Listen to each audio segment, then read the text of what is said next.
જય શ્રી કૃષ્ણ। ચાલો હવે જમવાનું બનાવીએ છીએ। હમણાં નારણ આવશે વાડીએથી તો કહેશે કે જમવાનું બની ગયું કે નહીં। આજે જમવાનું થોડુંક લેટ થઈ ગયું છે, બાળકોની સ્કૂલે જવાનું હતું પેપર જોવા માટે, તો એનાથી થોડુંક લેટ થઈ ગયું છે, પણ હવે જલ્દી કરવું પડશે। હમણાં આવશે તો બધાને ભૂખ પણ લાગી હશે મોડું થઈ ગયું એટલે। અને આજે આલુ પરોઠાનો પ્રોગ્રામ છે, કેશવના ફેવરિટ છે આલુ પરોઠા, એટલે આલુ પરોઠાનો આજે પ્રોગ્રામ છે। લાગે છે હવે કેશવના પપ્પા આવી ગયા છે, ડેલાનો અવાજ આવ્યો છે।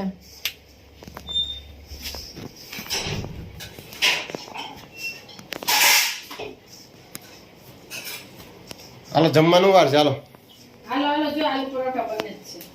હાલો ઝડપ કરો, હાલો પાછું વાડીએ જવું છે।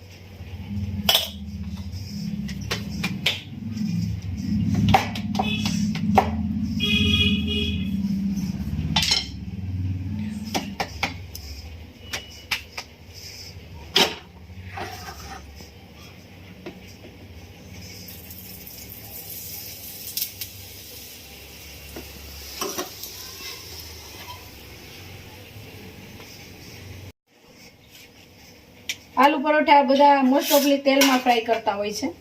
અમે આલુ પરોઠાને પણ ગાયના ઘીમાં જ ફ્રાય કરીએ છીએ।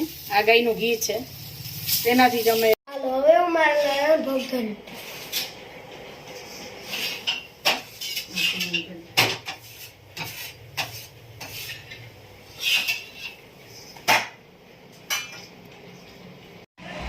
ચાલો હવે આપણે દૂધ ભલે, સાંજનો ટાઈમ થઈ ગયો છે અને આપણે દૂધ સાંજના 7:30 થી 7:45 અને સવારે એક ટાઈમ છે બધાનો। એક કીટલી લઈ જવાની, એક કીટલી મૂકી જવાની, એ સિસ્ટમથી આપણે દૂધ ભરીએ છીએ અને ઘરેથી જ બધા દૂધ લઈ જાય છે।